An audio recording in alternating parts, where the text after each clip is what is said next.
The Fox Who Forgot How to Sneak.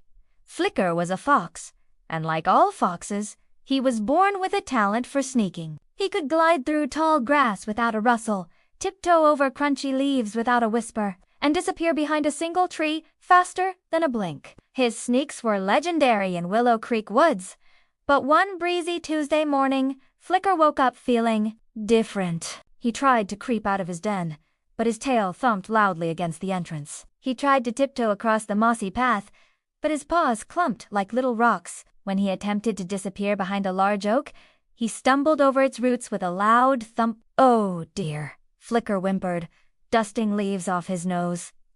"I think I've forgotten how to sneak." He tried again. He imagined himself a shadow, light and silent. He took a deep breath, puffed out his chest, and then, clunk, he tripped over his own feet and landed in a pile of berries.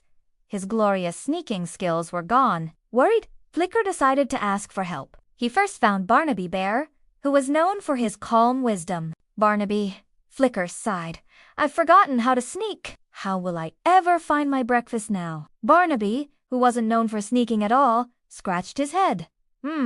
Flicker, I'm not a sneak spurt, but maybe you're trying too hard. Sometimes, when I try too hard to nap, I just can't." Flicker thanked Barnaby and padded along, feeling a little less worried. Maybe Barnaby was right, but how did one not try too hard to sneak? He then spotted Pip, the busy squirrel, burying acorns. Pip was always quick and nimble, even if not truly sneaky. "Pip, I've lost my sneaking powers. What should I do?" Pip chattered, burying another acorn. "Sneaking. Ooh, I don't sneak. Flicker. I just move quickly and quietly when I need to. I focus on my paws, one at a time, like I'm dancing between the leaves." Flicker watched Pip. Pip wasn't trying to be sneaky, he was just being quick and careful. Flicker felt a tiny spark of understanding. Later, he saw Hoot, the wise old owl, perched on a branch, observing the world. Flicker climbed the tree, trying to be quiet, but snapping twigs gave him away. "Hoot, I used to be the best at sneaking, but now I can't do it at all." Hoot blinked his big, round eyes. "Flicker, my dear, sometimes the best way to rediscover something is to remember why you did it in the first place. Was it for applause, or for the quiet thrill of your own skill?" Flicker sat quietly. He hadn't snuck for applause. He snuck because it felt natural, like part of him. He liked the feeling of moving unseen, of being part of the woods. He decided to try again, but differently. Instead of trying to sneak, he would just be a fox in the woods. He looked at the tall grass. Instead of thinking, "I must not rustle," he thought, "I will be gentle with the grass." He thought of his paws, not as noisy, but as soft. He remembered how the wind moved the leaves, and he tried to move with the wind, like another whisper.